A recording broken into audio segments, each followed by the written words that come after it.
we are going to prove the theorem if you have a sequence of functions that converges uniformly to f on a, and each of those f sub n are continuous, then f has to be continuous.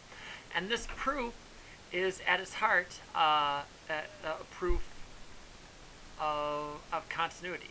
So we're going to fix a c that belongs to a and let epsilon be bigger than 0, which is completely the standard way of proving continuity.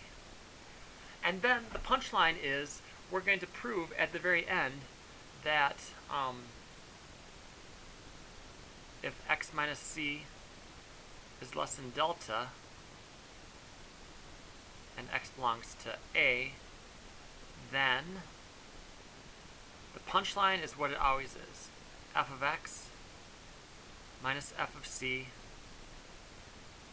is less than or equal to, and then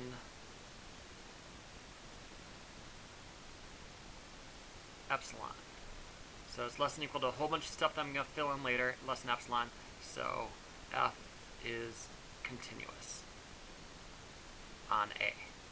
This is the structure of the proof. Now, the way I'm going to use this is I'm going to use the fact that it converges uniformly, so I'm going to throw in an f sub n in here to help me out.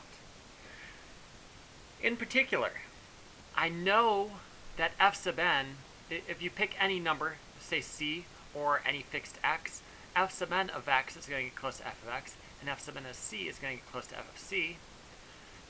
So what I can do is I can say, I'm filling this in kind of backwards, by the way.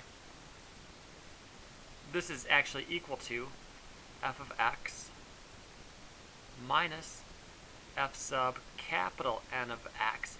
I have not told you what capital N is, but I will. Plus f sub n of x minus f of c. And that's equal to, so I just added 0. I'm going to add 0 again because basically all I have here are x's. I want to get some c's in there too. So here I get f of x minus f sub n of x plus f sub n of x. And now I'm going to add another one, minus f sub n of c plus f sub n of c minus f sub c. So I'm adding in a whole bunch of stuff, and I'm going to erase my less than epsilon because I'm going to put it down here in the corner. Erase, erase, erase. Okay, get back in my pencil, and then less than epsilon, and then maybe I'm going to box this in. So the basic strategy that I'm going to give the details above is this is equal to, well, I can use a triangle inequality on this. F of x minus f of n of x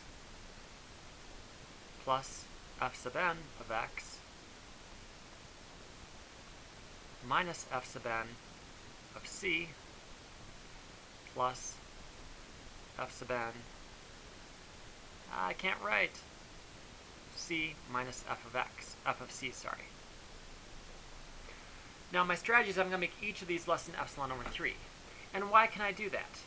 I'm going to give you the details above here, but I can do here because f sub n are converging uniformly to f. Similarly here, this is f sub n converging to f. Here I'm using c instead of x. That's where the uniformly comes in. F sub n of x minus f sub n of c. Well, that's because the f sub n is continuous. So here's what we do. Pick n belonging to natural numbers such that f sub n of x minus f of x is less than epsilon over 3 for all x belonging to a. I can do this because it's uniformly continuous. In particular, so it works for x and it works for c. So what that gives me is that this is less than epsilon over 3 plus, I haven't dealt with that yet, plus epsilon over 3 over here. 3, like so. So I'm going to pause. I need to split this into 2 screencasts. The next one's going to be really short. Bye-bye.